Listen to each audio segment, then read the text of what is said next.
지금 저와 여러분은 지구가 생기고 지구가 종말을 향해서 흘러가는 가운데 어떤 의미에서는 가장 마지막 이제 종점에 다다른 이 시점에서 그동안 많은 시대의 흐름이 있었습니다. 그 흐름 속에서 시대가 바뀌는 시대의 전환점 혹은 분기점에 우리가 와 있습니다.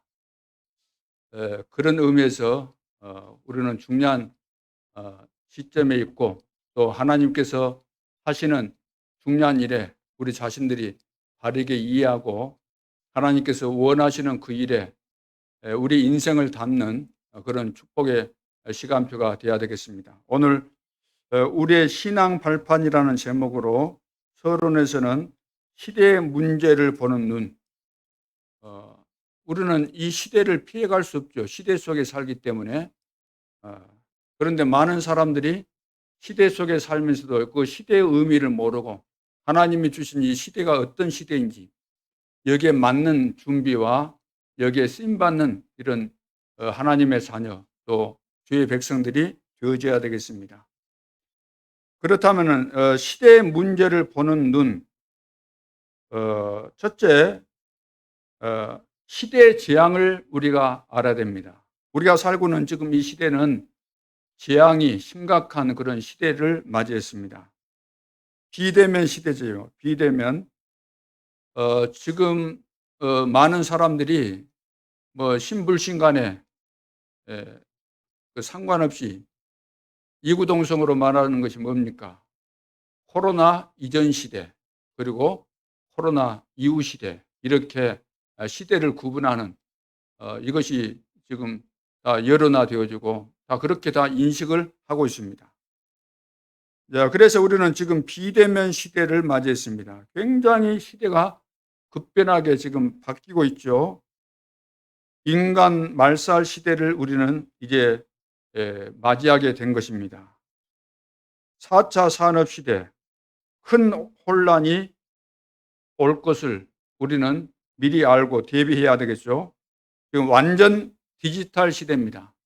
우리 아파트에도 보니까 유선을 이제 유선 없애고 그저 디지털로 무선으로 하는 이것을 지금 바꾸도록 이런 내용들이 그 전단지로 이렇게 붙어 있는 것을 봤습니다. 그리고 온라인 가상화폐, 온라인상으로 가상화폐, 몇 년 전에 한 2년 정도 된 것 같은데, 우리 목사님, 어떤 그 목사님 그 아들인데, 비트코인, 이 가상화폐 이걸 해가지고 굉장히 돈을 많이 벌었다고 자기 자식 자랑하는 것을 제가 들어봤습니다. 비트코인, 온라인 가상화폐 그런 시대입니다. 그래서 앞으로는 공동 정부가 자연적으로 들어설 수밖에 없어요.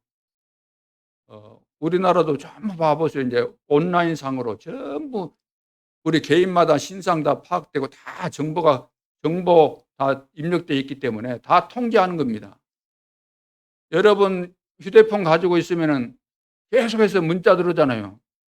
그 받기 싫다고 해서 안 받을 수 있는 것이 아닙니다. 막아질 수가 없어요. 그건 컨트롤 해버리기 때문에. 미국이나 지금 모든 선진국 할 것 없이 앞으로는 이제 통합이 되어질 수밖에 없죠. 그래서 이제 공동 정부도 생기는 것 당연한 것이고, 그리고 거의 모든 단체가 이제 몰락하게 됩니다. 기존에 있었던 이런 단체들이. 그러면서 새 기업이 생겨날 수밖에 없죠. 우주 여행 시대를 이제 맞이하게 됩니다.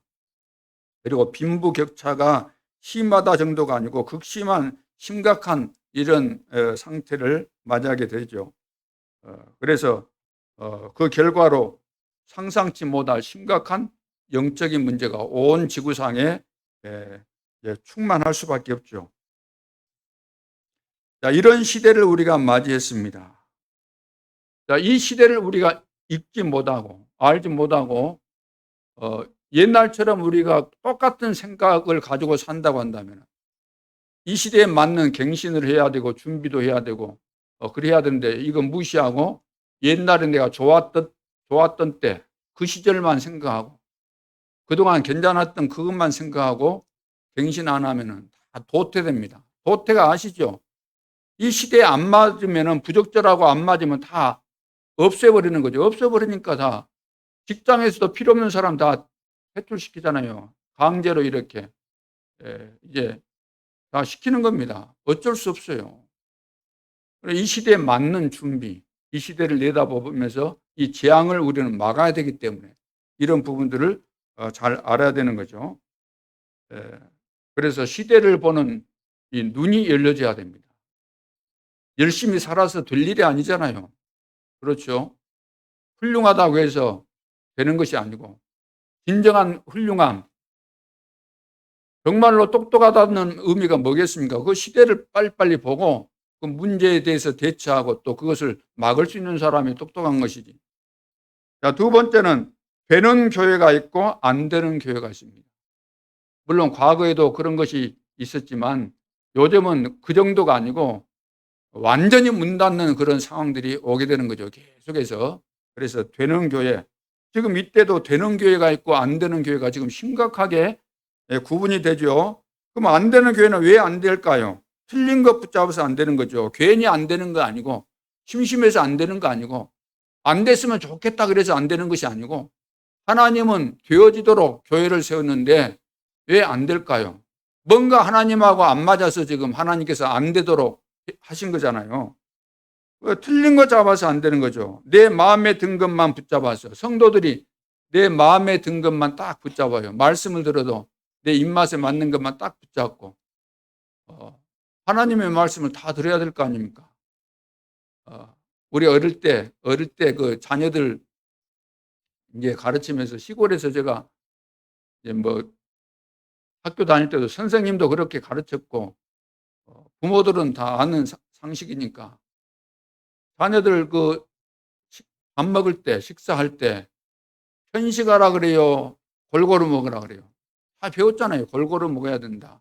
편식하면 영양실조 걸리기 때문에 편식하지 말아라. 그런데 애들이 거의 다 편식하잖아요. 자기 입맛에 맞는 것만 딱 골라서 먹잖아요.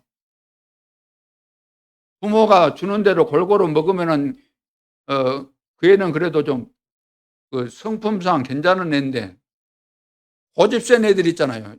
쉽게 말해서 영적인 문제가 심각한 애들은 그것은 못 벗어납니다. 그래서 편식을 막 하잖아요. 우리 신앙생활도 마찬가지예요. 하나님의 말씀은 모든 것이 하나님이 주신 말씀은 우리가 다 받아야 되는 것이지 내가 이 말씀 들으니까 이거 나는 뭐 기분 나쁘다. 이 말씀대로 나는 못하니까 이거 필요 없다. 나는 안 되니까 이 말씀 나한테 필요 없구나. 이런 식으로 다 골라내면은 다 골라내야죠. 그러면 하나님 믿을 필요가 없는 것 아닙니까? 하나님 믿을 필요가 없죠. 하나님은 우리에게 우리의 체질을 아시고 우리에게 필요한 말씀을 다 주시는데 내가 골라 잡아서 어떤 것은 받아들이고 어떤 것은 거부하고 그러면은 그런 기준을 가지고 우리가 신앙생활하면은 다 실패하게 되는 거죠.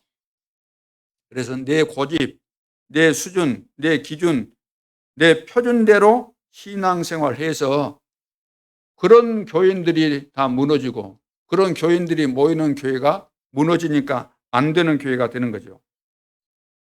그래서 붙잡아야 될 정확한 말씀을 안 붙잡고 말씀의 흐름을 안 타고 다른 것을 하는 교회 전부 다 문 닫을 수밖에 없고 안 되는 교회가 될 수밖에 없는 거죠.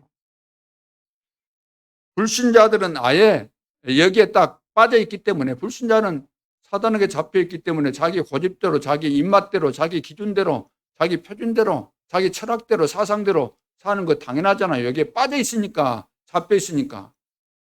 그런데 신자들은 뭐죠? 이 비밀을 모르고 있기 때문에 알지 못하고 있기 때문에 당하는 거죠. 제대로 응답이 오겠습니까? 하나님이 싫어하는 그런 폰만 잡고 있고 하나님이 싫어하는 것만 하고 있고 그러니까 안 되는 교인, 안 되는 이제 교회가 될 수밖에 없죠. 야, 우리 교회는 어느 교회일까요? 되는 교회요, 안 되는 교회요? 앞으로 되는 교회 돼야 되겠어요? 안 되는 교회 돼야 되겠어요? 우리 교회는 되는 교회입니다. 될 수밖에 없어요. 이제 제대로 시작하는 그런 시점에 온 것이죠. 과거에 우리가 무엇을 뿌렸고 무엇을 심었느냐가 중요한 것이고 앞으로도 마찬가지죠. 우리 하나님 앞에 서고 하나님께서 원하시는 거 전달하고 이것을 정말로 내가 가감 없이 받아들이고 골라잡기 안 하고 하나님 앞에 섰다고 한다면 개인적으로 다 되게 돼 있고 그런 성도들이 모이는 교회는 될 수밖에 없는 거죠. 그래서 모든 세계 사람들이 오고 싶은 여수 지역을 만들어야 될 줄로 믿습니다. 전 세계 사람들이 신앙생활하고 싶은 그런 교회를 만드는 것은 하나님의 뜻이고 하나님께서 그런 교회를 세우신 것입니다. 그런 의미에서 우리는 되는 교회, 될 수밖에 없는 교회, 여기에 마음을 담고 늘 기도하면서 이 시대에 감사가 다 사라져버린 시대에 감사가 넘치는 우리 성도들이 되어져야 되겠습니다. 세 번째는 교회 성도가 안 되는 이유, 안 되는 이유가 방금도 말씀을 드렸지만 여러 가지 그 원인이 있겠지만 먼저 신앙 발판이 바로 돼야 됩니다. 신앙 발판이 돼야 돼요. 발판이 있어야 되잖아요. 뭐든지 발판이 있어야만 딛고 일어서게 되는 거죠. 뛸 수도 있고 도약할 수도 있고 발판이 필요하죠. 그런데 안 되는 이유는 성도들이 신앙 발판이 없거나 혹은 있다 할지라도 신앙 발판이 흔들려 버려요. 상황 따라 흔들리고 어려움 당하면도 흔들려 버리고 그래서 안 되는 겁니다. 어떤 상황에서도 어떤 위기에서도 어떤 죽음 앞에서도 홀로 있어도 황무지에서도 광야에서도 사막에서도 우리는 흔들리지 않아야 되는데 상황 따라서 현실 따라서 또 사실 앞에서 늘 우리는 흔들려 버리죠. 그래서 성도가 안 되는 이유는 이 신앙 발판이 제대로 구축이 안 돼 있기 때문에 흔들리는 겁니다. 그러면 우리는 이 부분에 대해서 다시 한번 점검해 봐야 되겠는데 내가 왜 여기에 있는가? 왜 나는 이런 문제를 겪어야만 되는가? 왜 나는 어려움 당하고 있을까? 그렇죠. 왜 우리 가정은 어려울까? 내 개인적으로. 또 내가 많은 교회 가는데 왜 이 교회 하나님께서 이렇게 인도하셨을까? 모든 것이 절대로 우연이 없습니다. 하나님의 절대 주권 속에서 우리가 지금 움직이고 있고 절대 주권 속에 우리가 있는 것입니다. 하나님의 계획이 있는 거죠. 그러니까 내가 어려움 당해서도 여기는 하나님의 계획이 있다. 숨은 계획. 어떤 계획이죠? 하나님은 나를 축복되게 하기 위해서 모든 사건과 문제를 주시기 때문에 하나님은 나를 통해서 세계 복음화 할 수 있는 이런 축복을 회복하라고 이 문제를 주셨다. 어려움 주셨다. 이렇게 딱 생각이 되어져야 돼요. 어떤 문제를 만나도 어떤 손해를 봐도 어떤 이제 불이익을 내가 겪는다 할지라도 하나님의 계획이 있다. 이걸 보고 절대 주권 그럽니다. 그리고 하나님께서 우리를 구원하시고 세계 복음화 해 가시는 방법이 뭐냐면은 그리스도입니다. 그리고 하나님의 능력이 뭐죠? 이 일들을 할 수 있는 그 능력이 바로 내가 힘내서 하는 것이 아니고 성령의 역사입니다. 성령이죠. 하나님의 능력이 바로 성령입니다. 성령의 역사를 따라서. 그러니까 오직 성령으로 다 되는 거죠. 내가 할 수 없는 거, 불가능한 거 오직 성령으로 되어집니다. 그리고 하나님의 보증서, 우리가 신앙생활하는데 무엇을 기준 삼아서 해야 되겠습니까? 하나님이 우리에게 보증서를 주셨습니다. 그것이 바로 성경입니다. 그래서 저는 성경을 100% 하나님의 말씀으로 믿습니다. 오늘날 많은 목회자들이 신학자들이 성경을 하나님의 말씀으로 안 믿는 그런 사람들이 많아요. 그런데 앞에서는 먹고 살아야 되니까 직업으로 선택했기 때문에 나는 성경을 믿는다 그러지만 속으로는 안 믿는 사람이 많다는 거죠. 그래서 하나님은 성경 안 믿는 사람을 절대로 축복하실 리가 없고 하나님이 안 믿는다는 사실을 알겠어요? 모르겠어요? 너무나 잘 아시는 거죠. 그래서 신학도 공부를 많이 하고 박사학위도 받고 인간적으로 볼 때 지식도 있고 여러 부분의 능력도 있지만 하나님이 싫어하는 그런 사람들은 성경 안 믿는 이런 신학자들, 목회자들. 여러분들은 믿습니까? 저는 예수 믿는 순간에 믿고 나서 성경이 하나님의 말씀이다 이렇게 배우는 그 순간부터 또 내가 성경을 읽으면서 깨달아지고 은혜 받고 그러는 가운데서 이거 100% 하나님의 말씀이 맞구나. 저는 여러 번 확인하고 지금도 늘 확인하고 있습니다. 그리고 하나님의 절대 계획이 무엇이죠? 하나님의 절대 계획은 바로 납니다. 나. 이 세상을 향하신 하나님의 절대 계획은 납니다. 이 말이 무슨 말일까요? 구원받은 나에게 대한 하나님의 계획이 굉장히 중요하다는 거죠. 하나님은 구원받은 나를 통해서 세계 복음을 하시기를 원하시죠. 구원받은 나를 통해서 우리 가문이 살고 구원받은 나를 통해서 우리 주위에 있는 모든 사람이 살고 이 지역이 살고 237 나라와 5천 종족이 사는 것이 하나님의 뜻입니다. 그래서 특별하게 하나님이 우리를 구원하셨는데 우리가 바로 성전이잖아요. 나의 가치가 뭐죠? 너희가 하나님의 성전인 것과 하나님의 성령이 너희 안에 거하시는 줄을 알지 못하느냐. 하나님께서 우리 속에 계시다는 거죠. 하나님의 절대 계획입니다. 그리고 내가 있는 모든 현장이 뭐죠? 내가 있는 모든 현장이 선교지입니다. 어디 전도하러 돌아다니는 그 자체가 틀린 거죠. 내가 있는 모든 현장이 전도지자, 전도지, 선교지죠. 하나님께서 나를 통해서 전도운동을 하시기 때문에 내가 가는 모든 걸음은 내가 가고 싶어서 간 것처럼 느껴지지만 성령의 인도 따라서 가야만 우리는 제대로 응답받고 쓰임받게 되는 거죠. 그래서 내 멋대로 가면은 우리는 실패하지만 성령의 인도 따라 가면은 반드시 우리는 승리하게 되어 있습니다. 그리고 한 번은 떠나야 되죠. 한 번은 떠나야 돼요. 어디를 떠나죠? 이제 내 육신도 이제 한 번은 죽게 된다 그 말입니다. 한 번 죽는 것은 정하신 것이요. 그 후에는 심판이 있을 것이다. 이 말은 우리 인간은 시한부 인생이다. 건강한 사람도 죽을 수 있습니다. 모르는 거죠. 우리가 죽는 것은 병들어서만 죽는 거 아닙니다. 건강한 사람도 교통사고 나서 죽기도 하고 또 뭐 요즘 죽는 방법 여러 가지 있지 않습니까? 일부러 죽는 것은 아니지만 죽어지는 방법이 많잖아요. 여러 가지 사건 사고를 통해서 뭐 홍수재해를 만나서 여기 뭐 신혼여행 갔는데 쓰나미가 와가지고 또 죽기도 하고 비행기 타고 가다가 비행기 추락해서 죽기도 하고 죽는 방법은 여러 가지가 있기 때문에. 자, 그래서 우리 인간은 시한부 인생이다. 확률적으로 이제 늙어가면서 늙은 사람이 이제 다 늙어가면 한계가 있으니까 죽겠지만 젊은 사람도 죽고 애들도 죽습니다. 뱃속에서도 죽고 태어나면서도 죽기도 하고 다 그렇게 되는 거 아닙니까? 이것을 우리가 깨닫고 인정하고 받아들여야 돼요.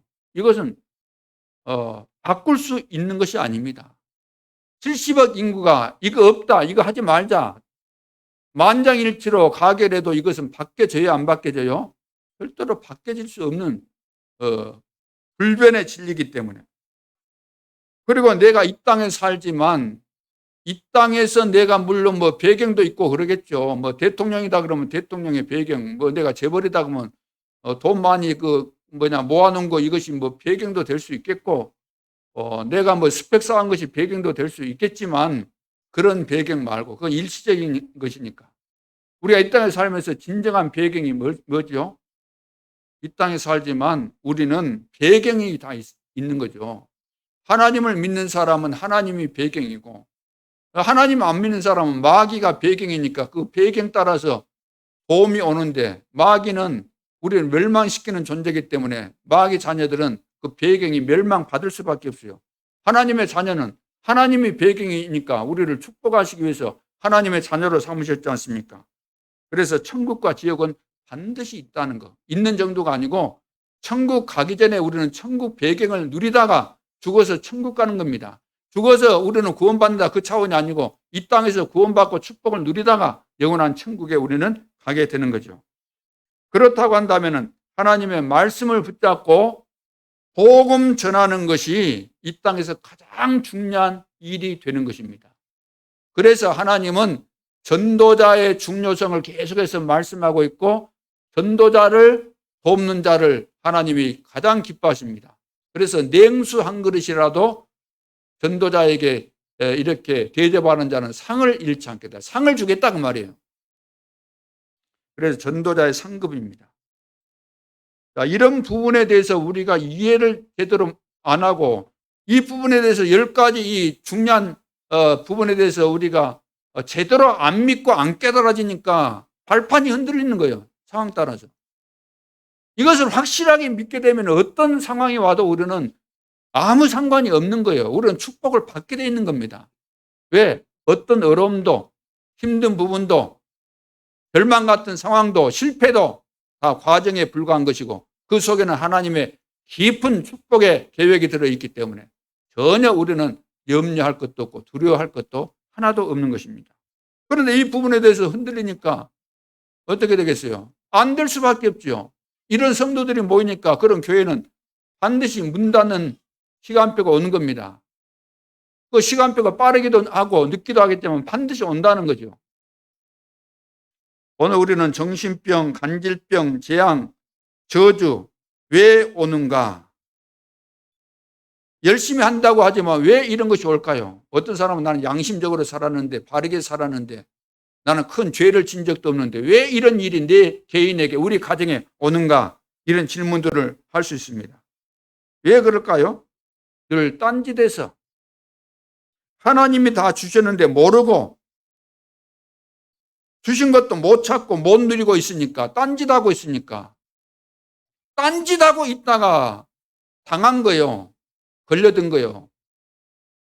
사단에게 눈에 보이지 않는 사단에게 걸려든 겁니다. 이 세상에서도 그러잖아요.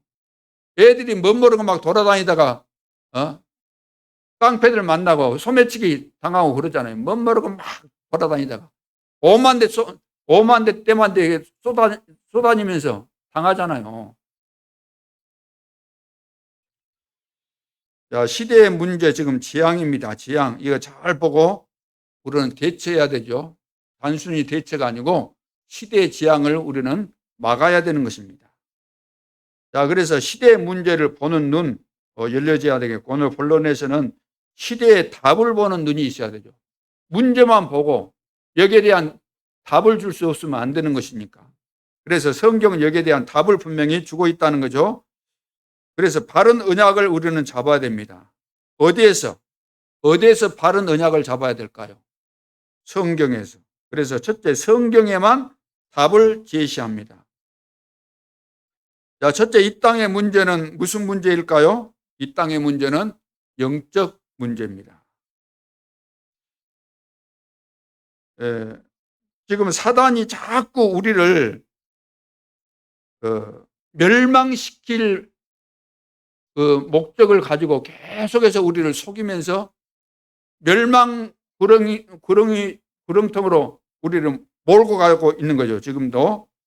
자, 하나님은 우리를 축복하고 계시지만 사단은 축복을 못 받도록 못 누리도록 다 이런 것을 속여가지고 빼앗는 이 일을 하는 거죠.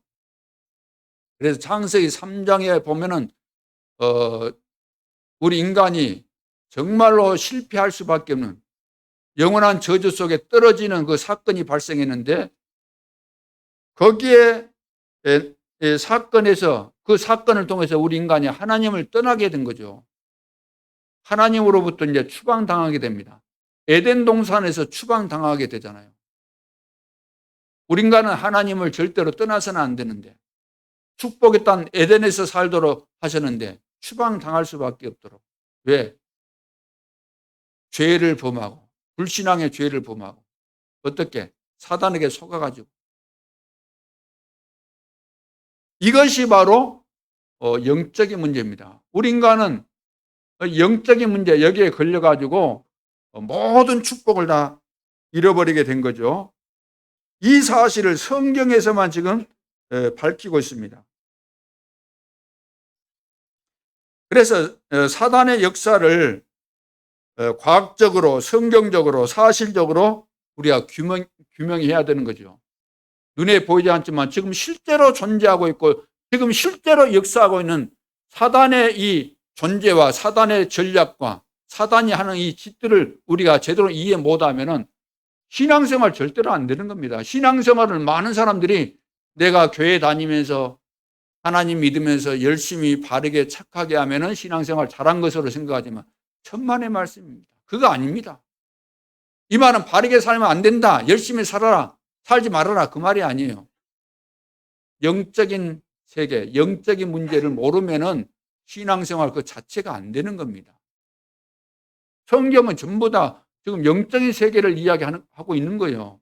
보이지 않지만 보이는 세상은 잠깐이고 보이지 않는 세상은 영원한 것이다 그랬습니다. 사람들이 재벌이 되놓고도 왜 실패하죠? 왜 정신이 돌죠? 왜 30층이 넘는 데서 뛰어내려서 자살하죠? 왜 그럴까요? 왜 어마어마하게 좋은 학교에 입학해서 공부하다가 자살하는 학생이 많고 또 교수들도 자살하고 왜 그럴까요? 영적인 세계가 있습니다. 영적인 문제에 다 걸려서 이런 비극이 오게 되는 거죠. 그래서 마태복음 4장 1절로 10절을 보니까 예수님을 감히 예수님까지도 시험하려고 이 사단이 예수님 앞에 와가지고 시험하잖아요. 이 앞번 시간에도 말씀드렸던 것처럼. 그래서 사단이 뭐라고 말합니까? 나에게 절하면은 이 천하만국을 주겠다. 천하만국이 누구 것인데?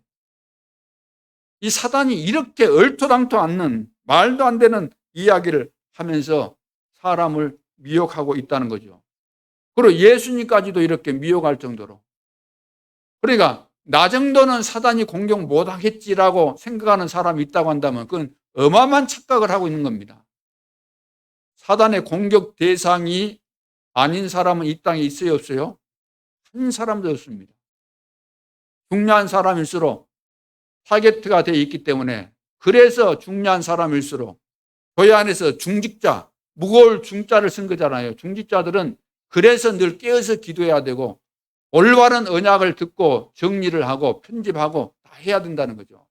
그리 안 하면은 큰 축복을 받았기 때문에 제대로 안 하면은 굉장히 어려움을 당하게 됩니다. 그러나 깨닫고 제대로 여러분들이 서게 되면은 대표적인 이런 모델이 되고 축복이 오게 되는 거죠.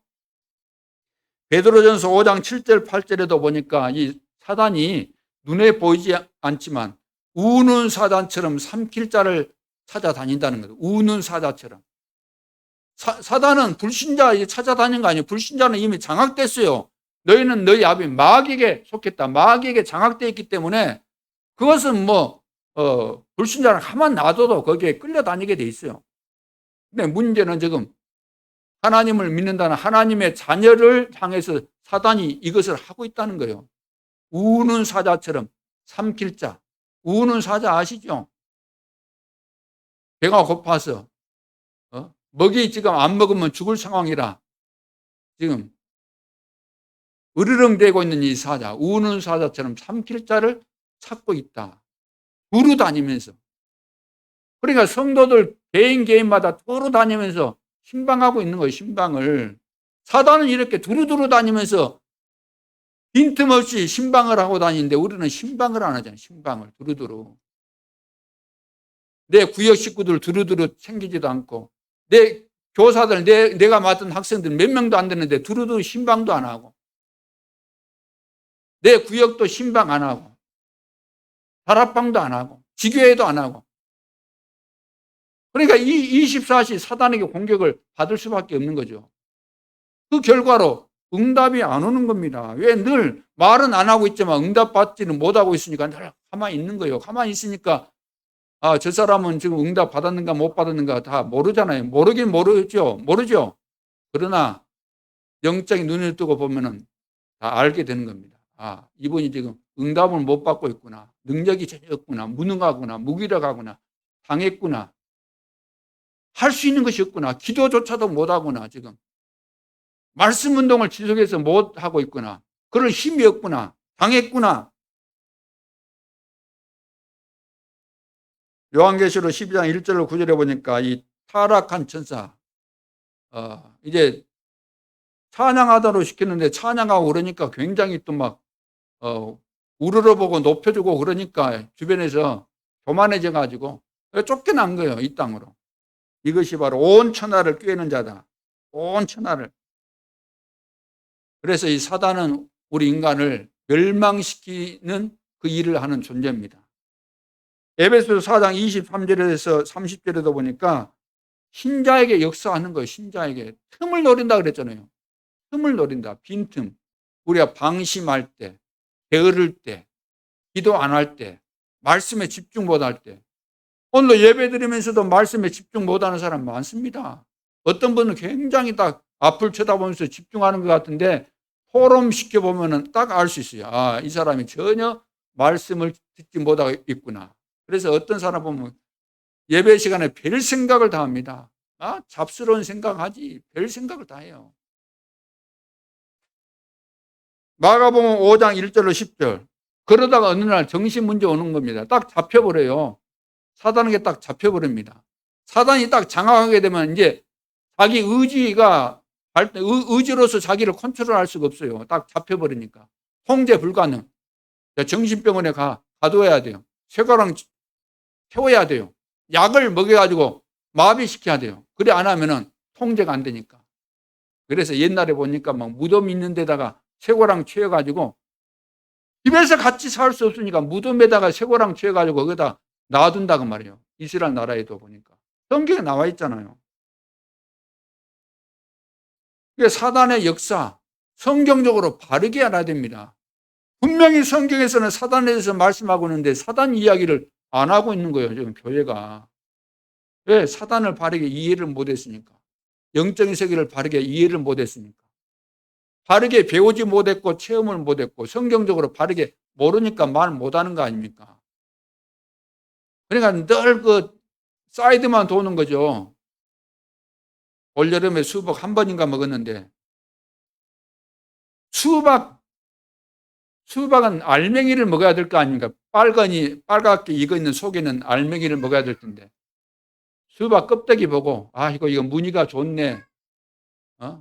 녹색 바탕에다가 무늬가 좋네 하면서 암만 그거 혓바닥으로 핥아봐야 수박 맛 안 납니다. 전부 다 거달기식으로 성경을 이해하고 거달기식으로 신앙생활하는데 무슨 응답이 오겠습니까? 무슨 영적인 싸움에 승리하겠습니까? 늘 당하는 거죠. 나도 당하고 우리 식구들 다 당하고 내 직장도 당하고 내 사업도 다 당하는 겁니다. 그래서 사도행전 16장 16절로 18절을 보니까 빌립보 지역에 소녀가 점을 쳐주는 일을 하잖아요. 점치는 일을 하는데 그 소녀를 이용해서 사업하는 사람이 있었어요. 귀신 들린 그 소녀를 이용해서 점을 쳐주면서 그 수입금을 받아 챙기는 그런 사람이 있었다고 말이에요. 이렇게 귀신 들려가지고 점하고 이런 사람들 얼마나 많이 있습니까? 무속, 점쟁이.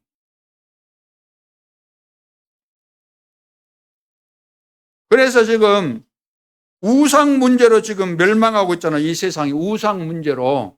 오늘 출애굽기 32장이 무슨 이야기죠?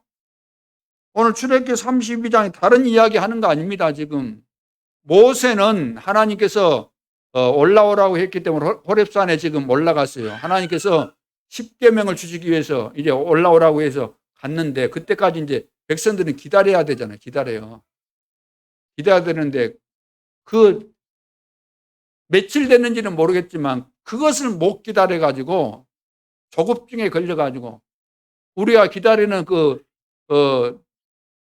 모세 지도자인데 이 사람 그랬잖아요. 이 사람.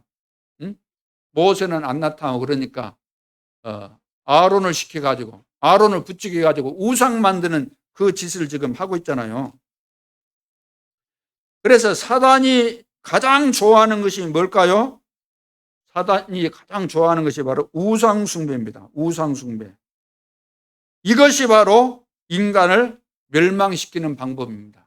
사단의 전략 중에 전략이 우상숭배에서 망하게 하는 전략이죠. 성경에서만 밝히고 있습니다. 그래서 우상숭배하지 말아라. 우상숭배하는 자는 죽여라. 가나안 땅에 들어가서도 우상숭배하는 자들은 다 죽여라. 사랑의 하나님께서 왜 죽이라고 이렇게 말씀하셨을까요? 우상 숭배의 심각성을 하나님이 너무나 잘 아시기 때문에 이 부분에 대해서는 전혀 타협하지 않습니다. 반드시 죽여라. 절대 용서가 없어요. 우상 숭배하는 거. 우리는 우상 숭배 대수롭지 않게 여기고 할 수 있잖아요. 교회 다니면서도 어떤 사람들은 제사도 지내고 하는데 그 심각성을 모르기 때문에, 알지 못하기 때문에 그리 하는 것이겠죠. 자, 그래서 우상 숭배한 사람, 우상 숭배 많이 하는 사람은 반드시 영적인 문제 오게 되어 있습니다. 정신 문제 오게 되어 있어요. 반드시 실패하는 시간 옵니다. 우상 숭배하는 시대마다 다 하나님께서 심판하셨어요. 폼페이, 로마 시대, 일제 시대 신사 참배하고 하다가 그래서 얻어 터진 거 아닙니까? 히로시마, 나가사키 거기 원자 폭탄 떨어지고 그렇지 했지 않습니까? 우상 숭배 심각하게 하는 이런 장소들 다 하나님께서 멸하시는 거죠. 저주, 멸망이 오게 돼 있는 겁니다. 성경에 고린도전서 10장 20절에 무슨 말씀이 있죠? 무릇 이방인의 제사하는 것은, 자, 이방인들이, 자, 하나님 모르는 사람들이 제사 지내지 않습니까? 우리도 옛날에 다 제사 많이 지내고 했잖아요. 제사 지내는 것은 귀신 섬기는 것이다. 그래서 나는 너희가 귀신과 교제하는 것을 원치 않는다. 그거 하지 말아라. 제사 지내는 거 그거 귀신 섬기는 거요.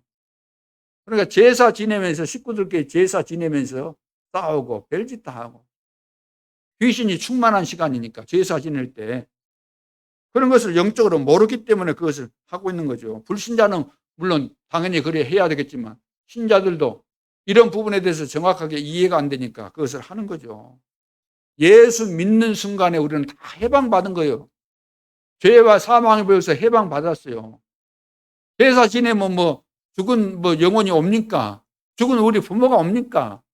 어디서 옵니까? 죽으면 이제 천국 아니면 지옥으로 다 가게 돼 있는 것인데 떠돌아다니는 거 아닌 겁니다. 우리는 날짜 잡을 필요도 없어요. 이사 갈 때 날 받고 하는데 손 없는 날 그런 거 다 필요 없는 겁니다. 우리는 방향 잡고 이런 거 다 필요 없는 거예요. 그리스도 안에서 다 끝나버린 거예요. 그래서 이런 데 절대로 속을 이유가 없죠.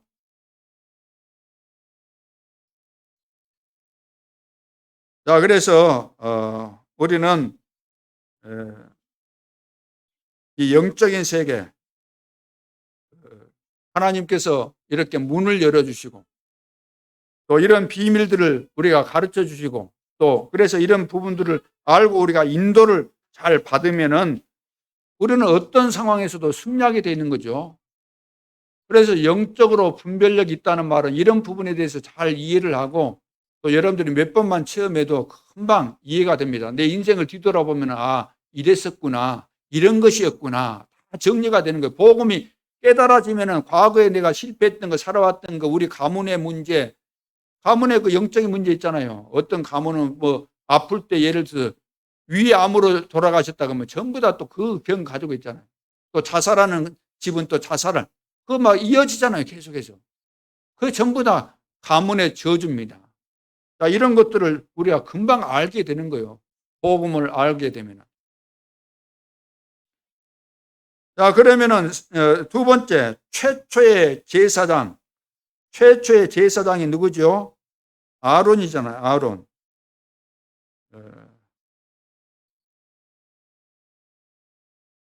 자, 출애굽 시대에 제사장으로 부름받은 사람이 바로 아론입니다.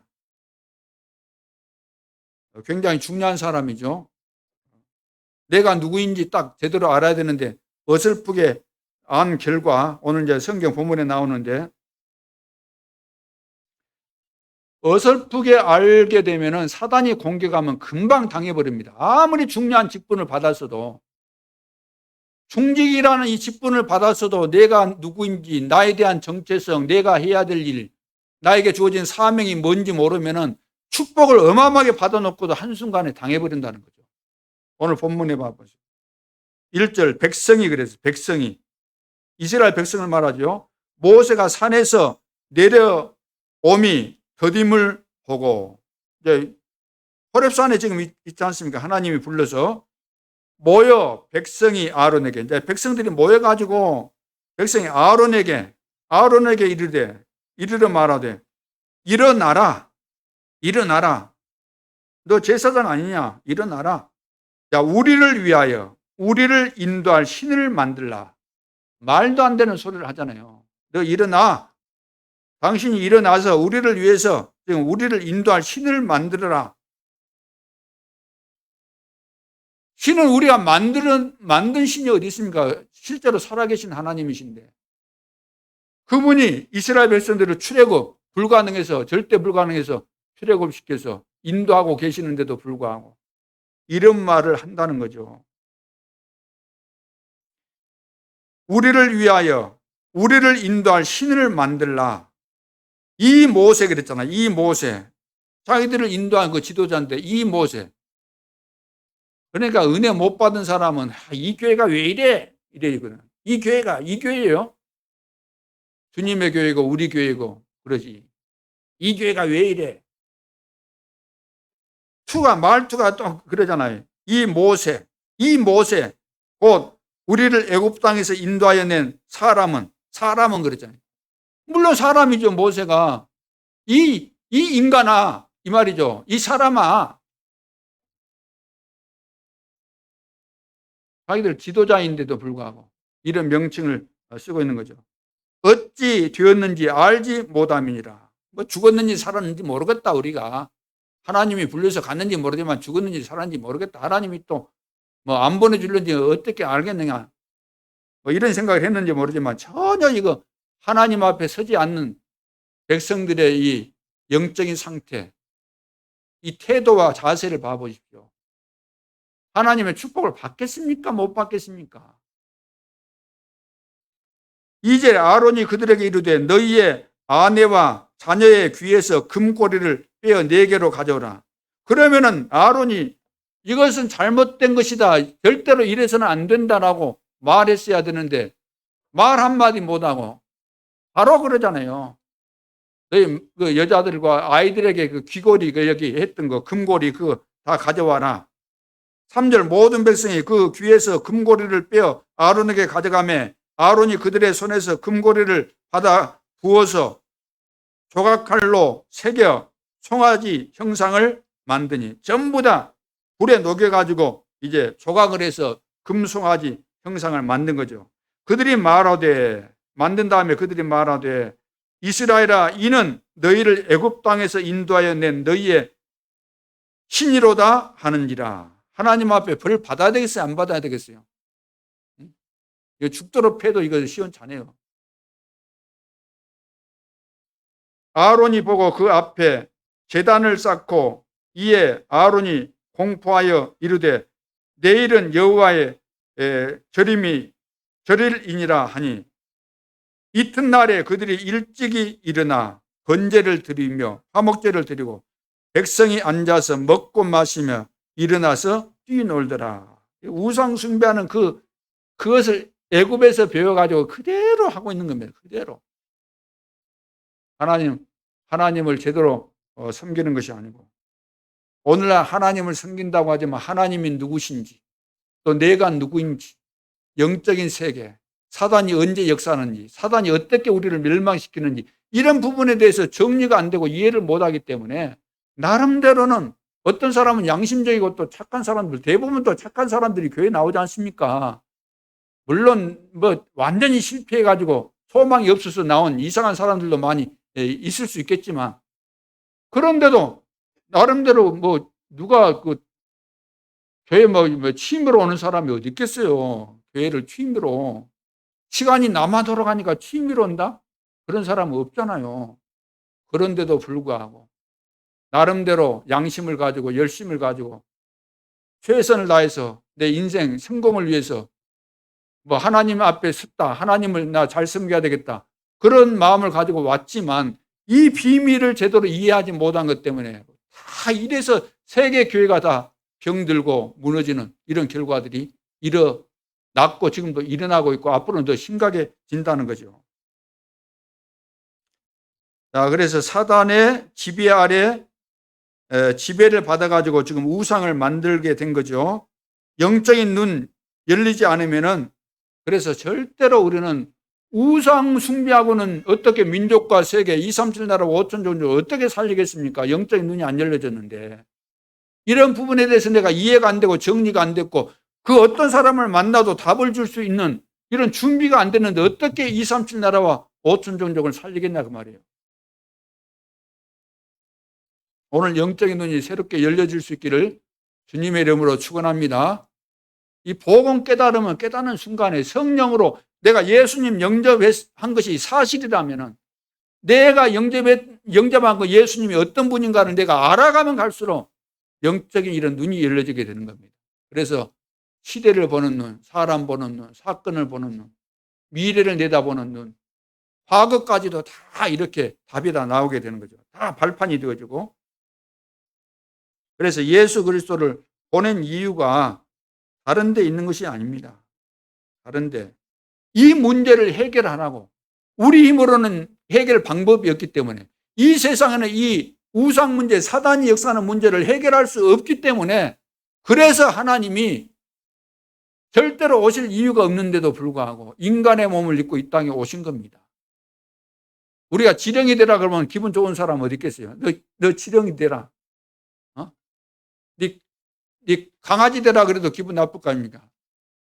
그래서 여기 있잖아. 이 개새끼 그러잖아요. 이 개새끼. 그러면은 내가 인간인데 개냐? 그 소리 듣고 막 열받아갖고 그러잖아요. 아, 우리가 개가 되라 그래도 기분 나쁜 판인데. 거기 요즘은 개가 다 그 딸이고 아들이더라고요. 아이고, 내 새끼. 막 했었고. 그리고 개 되라 그래도 그래 기분 나쁜데. 네 지렁이 되라. 네 지네 되라. 그러면 좋겠어요? 네 올챙이 되라. 네 개구리 되라. 정상적인 사람 같으면 열받을 거 아닙니까? 아, 하나님이, 창조주 하나님이 피조물이 인간의 몸을 입고 이 땅에 오셨다. 가장 낮아지신 거예요. 가장 비천해진 거잖아요. 왜 이렇게까지 하시면서 오셨을까요? 이유가 뭘까요? 우리 부자 되게 만들려고? 우리 감기 고쳐주려고? 그거 아닙니다. 이 말은 부자 되게 하실 수 없다는 말이 아니고 감기를 치료할 수 있는 능력이 없다는 그런 이야기 아닙니다. 그것이 주 목적이 아니라는 거죠. 그 본질이 아니라는 겁니다. 그런 것은 우리가 안 구해도 다 따라오는 거예요. 하나님의 축복 속에 있으면. 하나님이 인간의 몸을 입고 이 땅에 오신 그분이 예수님이고 우리를 구원하기 위해서 오셨는데 어디에서?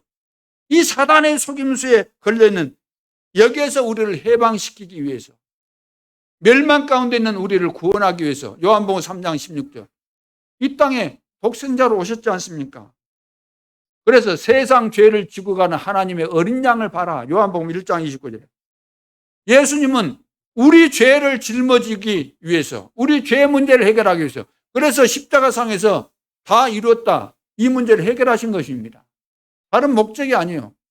죄와 저주 문제, 사단의 문제, 지옥의 문제 누구도 해결할 수 없기 때문에 여기에 걸려있는 우리를 구원하시기 위해서 오신 겁니다. 그래서 하나님의 아들이 나타나신 것은 뭐라고요?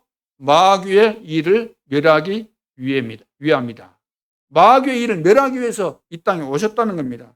내가 곧 길이요 진리요 생명이 나로 말미암지 않고는 아버지께로 올 자가 없느니라.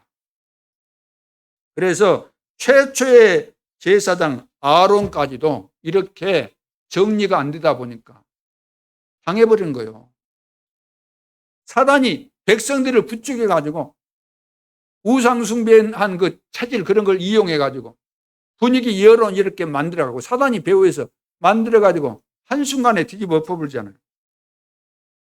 자, 세 번째, 사단의 전략 중 전략이 속임수의 전략이죠. 그래서 사단의 이 심각성, 사단이 하는 그 일을 제대로 이해하게 되면 이 사단의 심각성을 우리가 알 수 있죠. 자, 예수 잘 믿는다고 하는 이 사람은 어떤 사람을 말하죠? 아, 저 사람 예수 잘 믿는다. 뭘 보고 예수 잘 믿는다 그래요? 예수 잘 믿는 사람은 사단의 심각성을 잘 아는 사람이 예수 잘 믿어요. 우상숭배의 심각성을 제대로 이해해야만 예수를 잘 믿게 되는 겁니다. 왜냐하면 이것이 사단의 목적이잖아요. 이거 모르면은 100% 당하게 돼 있습니다. 그래서 이 사단은 고린도후서 11장 14절에 광명의 천사로 다 가장해 가지고 속임수를 씁니다. 늘 좋은 거 주는 것처럼 말도 그러잖아요. 말도 상대방 올려주고 칭찬해 주면서 목적을 가지고, 자, 이거 전부 다 사단의 전략입니다. 요한복음 8장 44절. 너희는 너희 아비 마귀에게서 났다. 마귀는 처음부터 살인자요 거짓의 아비다 그래요. 거짓의 아비다. 그러니까 너희 아비가 지금 이 거짓의 아비 사단이다 그 말이에요. 거짓말을 통해서 다 속이고 멸망시키는 거죠. 그래서 우리 렘넌트들에게 바르게 이런 부분들에 대해서 잘 가르쳐 줘야 되는 거죠. 그래 안 하면은 여기에 당하게 돼 있습니다. 지금 세계 청소년을 다 지금 당해버렸잖아요. 마약 환자에다가 전부 다 게임 중독에다가 세계까지 갈 거 없어요. 여러분 자녀들 봐보세요. 우리 애들이 교회 나와서도 딱 보면은 뭔가 딱 잡혀가지고 행복이 전혀 없어요. 뭔 인생 고민이 많아서 저런 인상을 하고 있을까? 그래서 안 되는 이유는 사단이 12가지 전략, 함정, 틀, 올매 딱 걸려 있기 때문에 이 속에서 노예 생활을 하는 겁니다. 우리가 세상에 가서도 불신자 심부름하는 그런 삶을 살고 그러지 않습니까? 그래서 이 사단은 예배 실패하도록 만들고 기도 못하도록 만들고 전도 못하도록 이렇게 계속해서 속이는 전략을 가지고, 그래서 사단의 전략 중에 전략이 속임수의 전략입니다. 자, 네 번째. 그래서 초등학교에서 대학 졸업까지 렘넌트 때 예수 그리스도로 답을 내야 되는 거죠. 답을 완전히 내도록 해야 됩니다. 세상 나가기 전에 완전히 복음으로 그리스도로 답이 나와서 세상에 가도록. 그래서 그리스도는 모든 것이구나. 오직 그리스도. 자, 이런 답이 나와서 세상에 가야만 세상에서 승리하게 되어 있습니다. 그래서 이 그리스도는 최고 지식입니다. 최고 지식. 최고 지식. 자, 그래서 지금 이 세상은 모든 부분에 다 문제로 가득 차 있잖아요. 정치도, 경제도, 세계도, 문화도, 자, 모든 문제 다 얽히고 설키고 걸려 있습니다. 어떤 해결책을 내놔도 되지 않습니다. 그런데 이것은 모든 것을 바꿀 수 있는 오직 유일한 길이 바로 그리스도입니다. 그래서 이것을 몰라가지고는 절대로 사단을 이길 수 없죠. 사단이 다 그렇게 만들었고 사단이 지금도 역사하기 때문에. 그래서 하나님의 아들이 나타나신 것은 뭐라고요? 마귀의 일을 멸하려 하십니다. 자, 그래서 그리스도의 비밀, 오직 그리스도로 답을 내고, 이렇게 된 사람은 예수님께서 말씀하셨잖아요. 약속하셨잖아요. 제자들에게. 이제부터는 내 이름으로 기도해라. 내 이름으로. 그리스도 이름으로 기도하면은 증거가 오게 돼 있잖아요. 그래서 베드로도 은과 금은 내게 없지만 내게 있는 것으로 내게 주노니 나서는 예수 그리스도 이름으로 걸어라. 그러면 전도의 문이 열리고 역사가 일어납니다. 자, 예수 그리스도로 해답을 얻은 이런 일꾼. 자, 이런 해답을 얻은 우리 중직자, 해답을 얻은 우리 직장인, 해답을 얻은 우리 모든 성도들은 내가 처한 현장에서 그곳에 하나님의 계획이 있는데 그곳에서 내가 만난 그리스도, 나와 함께 동행하고 계시는 그리스도, 내 인생을 바꿔주신 새로운 인생으로 새로운 피조물로 만들어주신 그 그리스도, 영원토록 나와 함께 하시는 이 그리스도를 말하고 이 비밀을 가지고 답을 주고 사람을 살리는 그런 자들로 우리를 세우신 거죠. 내가 처한 현장에. 그곳에서 그것을 할 수 있도록 뭐 하라는 거죠? 플랫폼이 되는 지교회 운동을 하라는 겁니다. 그래서 모든 전도 제자들은 내가 처한 현장에서 플랫폼이 될 수밖에 없는 그런 시스템을 만들어라는 거죠. 그게 다락방이고, 그것이 미션홈이고, 그것이 전문교회고, 그것이 바로 지교회고, 그렇게 되는 거죠. 자, 그러면 결론. 자, 본론에서는 우리가 시대의 답을 보는 눈, 그러니까 성경을 통해서 하나님께서 지금 뭘 강조하고 있고 무슨 이야기를 지금 하고 계시는가, 이걸 바르게 알아야 되는데, 영적인 눈이 열려져서 그리스도의 비밀과 사단은 전 세계를 장악했고 지금 교회를 다 무너뜨리고 있는 이때, 이 비밀, 그리스도의 비밀을 제대로 알고 영적 싸움에 우리가 승리해야 되는데, 어디에서? 현장에서 우리가 다 그리스도의 깃발을 들고 이 지역을 살리고 237 나라와 5천 종족을 살리는 이런 축복을 회복해야 될 줄로 믿습니다. 그러면 결론으로 미래를 대비한 그릇입니다. 미래를 대비해야만 되어지는 응답이 오는 거죠. 되어지는 응답. 그래서 첫째, 1세기 앞선 교회가 되어야 되겠습니다. 1세기 앞선 교회. 교회가 지금 현실적으로 볼 때 3단체보다 1세기가 지금 뒤쳐져 있습니다. 그런데 전도자 바울은 1세기 앞서갔던 사람이죠. 오늘 우리도 1세기 앞서가는 교회가 되어야 될 줄로 믿습니다. 그러기 위해서는 되어지는 응답이 올 수밖에 없는 1세기 앞서가는 교회가 되기 위해서는 세 가지 돼야 됩니다. 첫째는 교회 살리는 전도 제자로서 편집이 돼야 됩니다. 교회 살리는 전도 제자로서 편집이 돼야만 이 비밀을 가지고 우리는 가는 모든 현장을 다 살리게 되죠. 어떻게 편집하면 되죠? 전도 제자로서 교회 살리고 빈 곳 237 나라와 5천 종족을 살리기 위해서 뭐가 해야 될까요? 138로 완전히 끝이 나야 됩니다. 예수가 그리스도 다 끝났잖아요. 하나님의 나라, 성령 충만, 이것으로 모든 것에서 끝나버려야만 이것이 바로 새로운 시작이 되는 거죠. 그러면은 현장을 우리는 전부 다 편집하고 디자인할 수가 있게 되어 있습니다. 이 비밀을 가지고 있으면. 그러면서 우리에게 과거부터 잘못된 강인뿌리 체질된 거, 이것을 다 이제 바꿀 수 있게 되죠. 무엇으로? 138, 이 결론을 가지고 할 수 있는 거죠. 그리고 모든 것이 이제 모든 작품이 어디에서 어떻게 나오는 거죠? 모든 작품이 위드, 임마누엘, 원리스로 모든 작품이 나온 겁니다. 요셉 봐보세요. 요셉은 노예로 팔려갔지만 여호와께서 요셉과 함께 하셨다. 위드, 그렇죠? 여호와께서 함께 하신 거. 그러니까 보디발의 집에 갔는데 요셉 때문에 보디발의 집에, 그러니까 함께, 임마누엘, 하나님이 우리와 함께 하신다. 그 집을 하나님 축복하신 거잖아요. 그리고 모든 사건 문제를 통해서 하나님이 다 축복하시잖아요. 이것이 바로 작품이 되는 겁니다. 우리도 마찬가지예요. 하나님이 나와 함께 하시면, 이 비밀을 가지고 있으면, 그리스도의 비밀을 가지고 있으면 어떤 현장에 가든지 무엇을 하든지 작품으로 다 나오게 되는 거죠.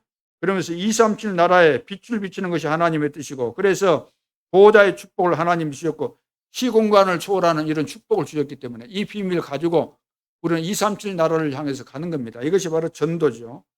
그러면 오직 율성 재창조의 응답이 오기 때문에 우리는 증인으로 서게 되는 것이고, 24, 25 영혼의 응답이 온다는 것은 우리가 완전히 초월했다는 거죠. 초월하는 하나님의 역사가 우리에게 임하게 되는 것을 말하죠.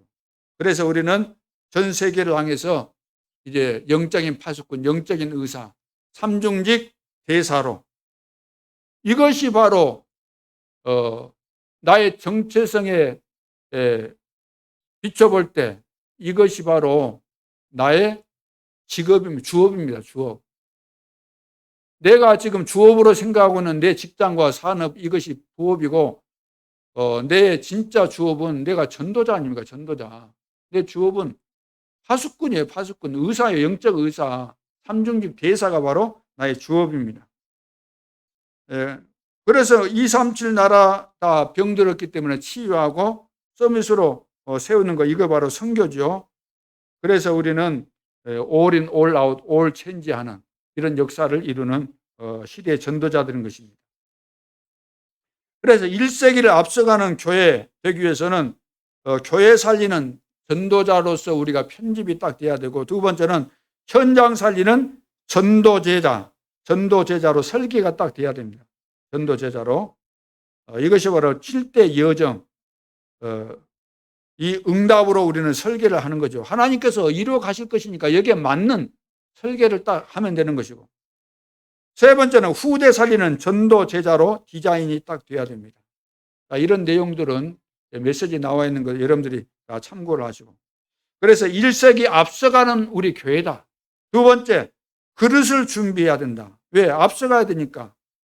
그래서 상식 이상이 돼야 되고, 수준, 기준, 표준 바로 해야 되는 거죠.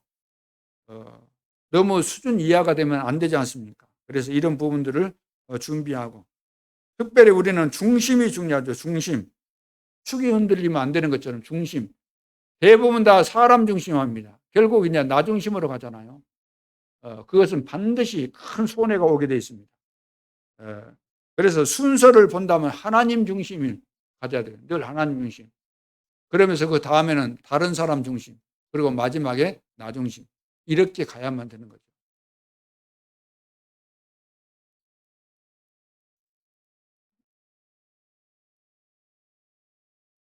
세 번째 마지막 이제 중요한 이런 그 행사가 지금 우리 앞에 있습니다. 이것을 놓고 우리는 제한적 집중을 해야 될 시간표입니다. 보호자의 축복, 시공간을 초월하는 237 나라를 살릴 빛을 비추는 이런 우리는 이 세상의 빛으로 이런 축복 가운데 있기 때문에 이 축복을 누려야 되는데, 제대로 누리기 위해서 이제는 중요한 행사를 두고 제한적 집중. 여리고성을 이제 무너뜨릴 때 뭐 하라 그랬습니까? 말하지 말아라. 말하지 말고 이 말은 아무것도 말하지 말라 그런 말이 아니죠. 중요한 것을 체험하라 그 말이에요. 하나님께서 하시는 일을 체험하라는 거예요. 그것을 며칠간 했어요. 6일간 집중했는데 기적이 일어났잖아요. 여리고성이 무너지고. 그리고 다니엘은 20일간 이렇게 금식하면서 기도했어요. 그때 미가엘 천사장을 이렇게 파송해서 놀라운 역사가 일어났고, 그 다음 감람산에서 며칠간 40일 집중했습니다. 그때 그 시대에 되어질 미션을 부활하신 주님이 다 주셨죠. 그리고 마가다락방에 돌아와서 그 미션을 붙잡고 10일간 집중했는데 세계를 바꾸는 역사가 일어났습니다. 이런 집중을 하라는 거죠. 우리가 헌당을 놓고 그리고 중직자 임직식을 놓고 우리가 준비를 해야 되는데, 무슨 준비? 집중으로, 기도의 집중을 통해서 우리가 준비해야 되는 거죠. 그래서 노예고시가 이제 9월 12일 날이기 때문에 여러분들 이거 준비를 해야 되고, 또 교회 자체 내에서 또 준비를 우리가 해야 됩니다. 이 중직자가 너무 중요하기 때문에 준비해야 되는 거죠. 자, 그래서 우리가 기도 제목을 이제 수정을 해야 되는데, 하나님이 교회에 원하시는 것이 무엇일까요? 하나님이 교회에 원하시는 것. 교회에 원하시는 것은 제대로 된 이 시대를 살릴 성전을 건축하라는 겁니다. 237 나라를 살리고 치유하고 서밋을 세우는 이방인의 뜰, 아이들의 뜰, 기도하는 뜰을 가지는, 이것을 할 수 있는 그런 성전을 건축해라. 이걸 놓고 우리가 기도해야 되겠고, 그리고 하나님은 우리에게 메시지를 주시잖아요. 메시지. 그래서 여러분들이 주일마다 오시면은 하나님이 주시는 메시지를 받아야 돼요. 누구를 통해서? 강단을 통해서. 목사님이 훌륭 안 해도 상관없습니다. 하나님 다 주시게 돼 있습니다. 엘리 제사장, 쉽게 말해서 타락한 제사장이라고 할 수 있는데, 그 사람, 그 제사장을 통해서도 하나님이 사무엘에게 말씀을 주시잖아요. 그래서 내가 갈급하고 내가 시대 살릴 제자가 맞다면 하나님은 메시지 주시게 되어 있습니다. 그래서 여러분들이 그냥 예배만 드리고 가지 말고 오늘 하나님이 나에게 주신 메시지 붙잡고 가셔야 되는 거죠. 그리고 광고입니다. 광고 잘 드려야 되죠. 응답을 못 받는 사람들의 특징, 광고를 제대로 안 듣습니다. 관심이 없어요, 대부분. 광고는 응답이 준비되어 있는 것인데 성도들은 광고를 잘 안 들어요. 관심이 없어요. 응답 못 받는 사람들의 특징, 광고에 관심 없다. 가룟 유다도 이 광고 안 듣고 그런 일을 저지른 거 아닙니까? 진짜 기도하는 사람은 광고 귀담아 듣습니다. 우리 장로님들도 광고에 관심이 없는 것 같아요. 앞에 나와서 사회 볼 때 광고할 때 더듬거려. 광고를 안 봤다는 거예요. 그러죠? 광고. 응답을 내가 왜 못 받는가? 다 이유가 있는 겁니다. 기도 제목 다 수정해야 돼요. 성전 건축 무조건 하라는 것이 아닙니다. 이 시대를 보면서 하나님이 원하시는 성전 건축, 하나님이 오늘도 나에게 주신 메시지 제대로 붙잡고 광고가 무엇인가 이런 거 잘 보시고, 그리고 세 번째는 전도자의 성공 조건입니다. 성공 조건. 정확한 복음으로 내 인생을 재창조해야 됩니다. 어떻게? 하나님이 주신 것을 찾는 겁니다. 하나님이 주신 거. 달란트 하나님이 나에게 반드시 주셨습니다. 그래서 100세가 됐는데도 못 찾은 사람은 아직도 어린아이예요. 달란트를 찾아야 돼요. 하나님께서 주신 것. 이걸 찾아내야 됩니다. 이미 우리에게 지금 와 있는데 못 찾는 거죠. 그러면서 설계, 하나님이 함께 하시는 거, 이것을 가지고 설계를 해야 됩니다. 하나님께서 나에게 주신 거, 그리고 함께 하는 것을 보면서 우리가 설계를 하는 거예요. 그러면서 현장 살릴 전도자의 삶으로 확실하게 이제 디자인하는 거죠. 내게 주신 하나님의 현장에서 어떻게 하면 내가 제대로 된 증인으로 설 것인가, 이걸 생각하면서 디자인하는 겁니다. 내가 어떻게 복음을 증거할 수 있을 것인가, 디자인. 어떻게 내가 다락방을 할 것인가, 어떻게 내가 지교회를 할 것인가. 이것을 여러분들이 기도하면서 정하는 거죠. 나에게 주신 달란트 이거 찾고 이렇게 해서. 그래서 중요한 행사를 앞에 두고 응답받을 것이 큰 응답이 준비되어 있는 것이니까 우리가 제한적으로 집중해서 여기에 믿음으로 서는 자들과 그렇지 않는 사람들은 이 행사가 끝난 다음에, 그리고 끝났을 뿐만 아니라 그 뒤에까지도 큰 차이를 볼 수밖에 없는 것입니다. 오늘 우리의 신앙 발판에 대해서 주제는 이렇게 잡았지만 중요한 내용들이 지금 담겨 있는 그런 메시지이기 때문에 여러분들이 한 주간 동안 또 계속해서 묵상하는 가운데서 중요한 내용들이 편집되고 또 설계되고 디자인될 수 있기를 주님의 이름으로 축원합니다. 기도드리겠습니다. 하나님, 은혜를 감사합니다. 오늘 받은 말씀이 내 인생에 이제 새로운 전환점이 되어지고 남은 생에 끊임없이 응답과 증거 일어나는 중요한 메시지가 될 수 있도록 축복하여 주옵소서. 지금도 살아계신 주 예수 그리스도의 이름으로 기도하옵나이다. 아멘.